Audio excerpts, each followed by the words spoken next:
Dengan judul pertama yang berjudul Buat Mak. Saya Reza akan menceritakan buku kedua yang berjudul Bintang Mengukus Dini Hari. Saya Najwa menceritakan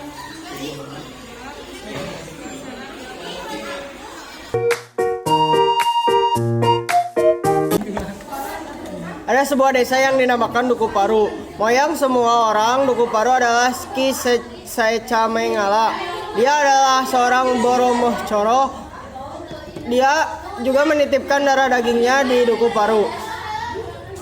Ada 3 anak laki-laki bernama Rasus, Darsun, dan Warta. Dan ada 1 wanita yang nantinya akan menjadi ronggeng yang bernama Serintil. Santayib merupakan ayah Serintil dan dia seorang pedagang tempe bongkrek yang menyebabkan malapetaka. Awalnya banyak warga yang membeli tempe bongkrek tersebut. Setelah memakan tempe bongkrek tersebut, warga keracunan dan meninggal. Kemudian Santayib membuktikan bahwa tempe bongkrek buatannya tidak beracun dan setelahnya Santayib dan istrinya meninggal. Akhirnya Serintil seorang anak yatim piatu dikarenakan orang tuanya membuktikan kepada warga Duku Paru bahwa tempe bongkrek buatannya tidak beracun. Ki Secamengala berhutang nyawa sebanyak 18 warga Duku Paru, maka keturunannya dijadikan sebagai tebusan. Rasus merasa Serintil semakin menjauh agar menarik perhatian Serintil. Rasus ingin memberikan keris kecil yang ada di rumahnya dengan berbohong kepada neneknya bahwa Rasus bermimpi bertemu dengan ayahnya dengan memberi pesan untuk memberi keris itu kepada ronggeng neneknya.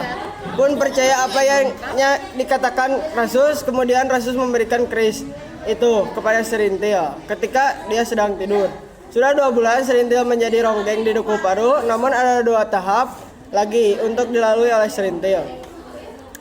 1. Serintil harus dimandikan di depan makam Ki Secamengala. 2. Buka kelambu semacam sayembara untuk laki-laki dengan memberikan syarat harus membawa uang sekeping ringgit. Bagi laki-laki memberikan sekeping ringgit kepada Serintil akan menikmati virginitasnya. Setelah memenuhi 2 tahap itu, Serintil menjadi ronggeng dan akhirnya Rasus kecewa dan benci kepada Rasus. Pergi meninggalkan Duku Paru ke pasar Dawan. Di pasar Dawan dia bertemu dengan Sersen Selamat dan dia dijadikan bawahan. Kemudian dia dipercaya untuk menjaga Duku Paru. Karena ada perampok, dia berhasil menembak perampok dan akhirnya dijadikan tentara tanpa pangkat. Dan Serintil ingin Rasus tetap di Duku Paru. Serintil mengajukan permintaan dia akan berhenti menjadi ronggeng karena dia ingin menikah dengan Rasus. Namun Rasus menolaknya dan dia tetap pergi ke markasnya. Sekian, wassalamualaikum warahmatullahi wabarakatuh. Ini saya akan menjelaskan buku kedua, Lintang Kemukus Dini Hari. Jadi, Serintil terkenal sebagai ronggeng Duku Paru. Namun Serintil tidak mau menjadi ronggeng lagi. Rasus pergi meninggalkan Serintil, namun Serintil mencarinya ke markas tetapi tidak menemukannya. Rasus pergi menjadi tentara dan Serintil pun mulai merenung. Nyai Kartareja mulai kebingungan. Jatuh cintanya Nyai Kartareja menyimpan telur rukuf dan membacakan mantra. Serintil pun juga merasa bahwa dirinya tercabut dari identitasnya. Serintil menyayangi anak Tarim dan Serintil pun hilang arah. Godar dan bersama tampi ibunya datang menemui Serintil. Serintil sangat menyayangi Godar. Serintil masih muda untuk memahami kegertakan yang dialaminya, namun Serintil menganggap bahwa yang dialaminya adalah garis kehidupannya. Serintil pun mulai menyadari bahwa ia dijadikan sebagai objek hiburan. Serintil pun menghadapi dilema besar karena tekanan yang memaksanya harus memenuhi perannya. Marsusi pun mempunyai dendam kepada Serintil. Lalu Marsusi menceritakan kepada Tarim, namun Tarim malah membela Serintil. Marsusi yang melakukannya lalu ia lari mengejarnya. Setelah itu desa Duku Paru pun dikenal oleh masyarakat. Sentika, seorang pria paruh baya, sedang menempuh perjalanannya menggunakan andong yang ditarik oleh seekor kuda. Sentika pun datang ke desa Duku Paru untuk menawarkan Serintil tampil sebagai ronggeng. Namun Serintil mulai mempertanyakan apakah harga diri yang dibayarnya sebanding dengan penderita batinnya. Tetapi Serintil tidak merasa senang dengan pujaannya. Duku Paru masih tegak gagah dengan ronggeng cantiknya yang berusia 18 tahun. Tetapi ketika Pacleki merajalela, setelah itu Pak Bakar memberikan alat elektronik kepada ronggeng Duku Paru.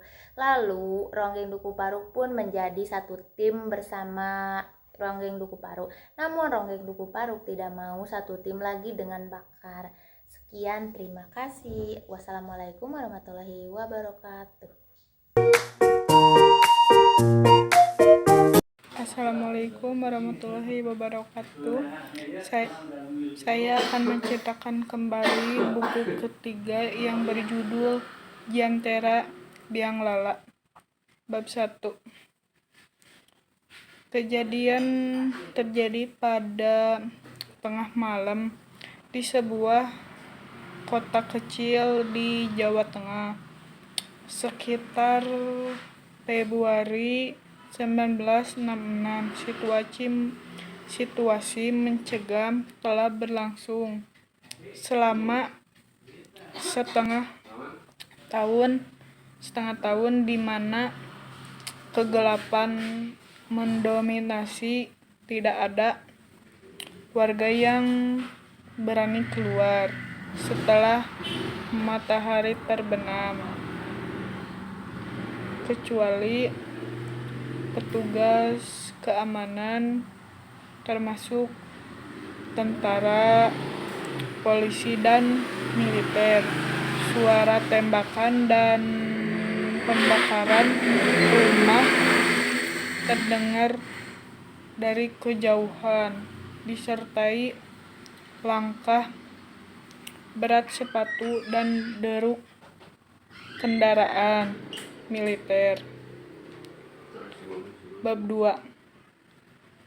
Di sebuah desa bernama Dukun Paruk, masyarakat tanya hidup dengan cara tradisional. Atap-atap rumah mereka terbuat dari daun kelapa kering. Saat musim hujan tiba, mereka menggantikannya dengan dilalang agar tetap nyaman. Hidup mereka sangat sederhana, bergantung pada alam sekitar. Namun, ketika musim kemarau datang, situasi menjadi lebih sulit. Mereka harus berusaha keras memperbaiki atap-atap rumah yang sudah usang. Di tengah perjuangan itu ada berbagai aktivitas kehidupan desa yang khas, termasuk anak-anak bermain dan perempuan mengawasi sawah.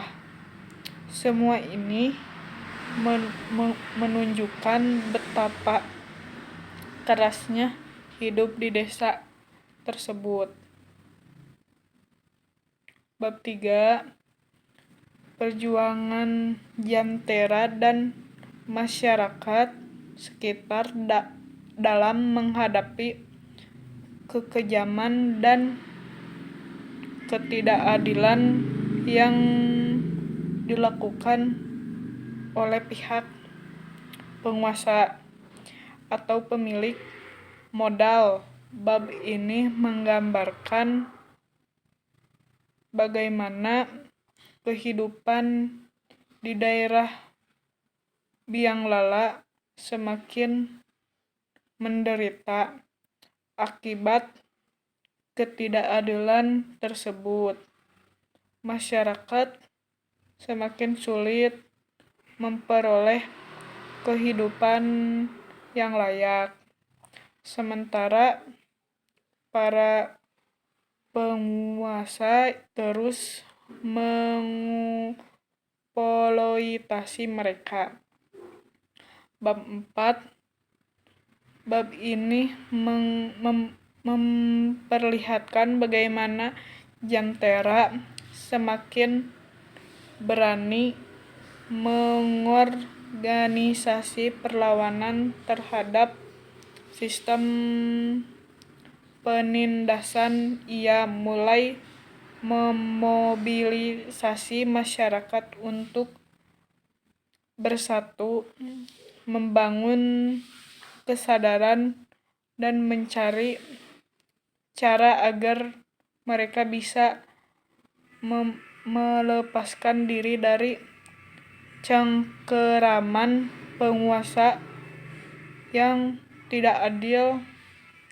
Berjuang mereka tidak hanya fisik, tetapi juga mental, di mana Jantera harus membangkitkan keberanian masyarakat yang sudah lama terpuruk. Sekian dari saya. Wassalamualaikum warahmatullahi wabarakatuh. Dan dari kelompok kami, mohon maaf yang atas kata ucapan. Wassalamualaikum warahmatullahi wabarakatuh.